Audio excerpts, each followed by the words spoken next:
Breaking news చూస్తున్నాం. BJP నేత నాగేందర్పై త్రిష ఆగ్రహం వ్యక్తం చేశారు. ఆయన చేసిన వ్యాఖ్యలపై ఆమె తీవ్రంగా ఆగ్రహం వ్యక్తం చేశారు. మొత్తానికైతే మీ వ్యవహారానికి సంబంధించి నన్నెందుకు లాగుతున్నారు అంటూ కూడా ప్రశ్నించారు. దీని మీద కఠినమైన చర్యలు తీసుకుంటాను అని న్యాయపరమైన చర్యలు తీసుకునే అవకాశం ఉంది అంటూ కూడా హెచ్చరికలు జారీ చేశారు. మొత్తానికైతే టీవీకే అధినేత విజయ్ను ఉద్దేశించి నైనార్ నాగేందర్ చేసిన వ్యాఖ్యలు తీవ్ర కలకలం రేపాయి. త్రిషను వదిలి బయటికి వస్తేనే రాజకీయ మనుగడ ఉంటుంది, అప్పుడే క్షేత్రస్థాయిలో రాజకీయాలు అర్థమవుతాయి అంటూ నాగేంద్ర చేసిన వ్యాఖ్యలు తీవ్ర కలకలం రేపాయి. దీని మీద త్రిష తీవ్రంగా స్పందించారు. అనవసర విషయాల్లోకి నన్ను లాగితే న్యాయపరమైన చర్యలు తీసుకునే అవకాశం ఉంటుంది అని హెచ్చరించారు. ఇక తప్పుడు ఆరోపణలతో నా ప్రతిష్టను భ్రష్టు పట్టించారు అంటూ కూడా ఆగ్రహం వ్యక్తం చేశారు. నాగేందర్ చేసిన వ్యాఖ్యలపై ఖచ్చితంగా క్షమాపణ చెప్పాలి అని, లేకపోతే చర్యలు తీసుకుంటాను అంటూ కూడా త్రిష తీవ్రంగా హెచ్చరించారు.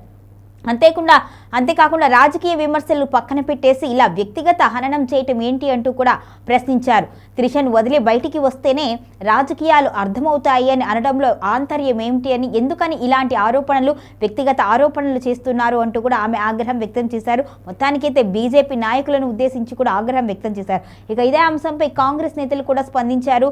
వ్యక్తిగత విషయాల్లోకి ఎవరు వెళ్లకూడదు, బీజేపీ చేస్తుంది చాలా తప్పు అంటూ కూడా స్థానిక తమిళనాడు కాంగ్రెస్ నేతలైతే మండిపడుతున్నారు. కేవలం కావాలి అని ఇటువంటి దూషణలు వేశారు.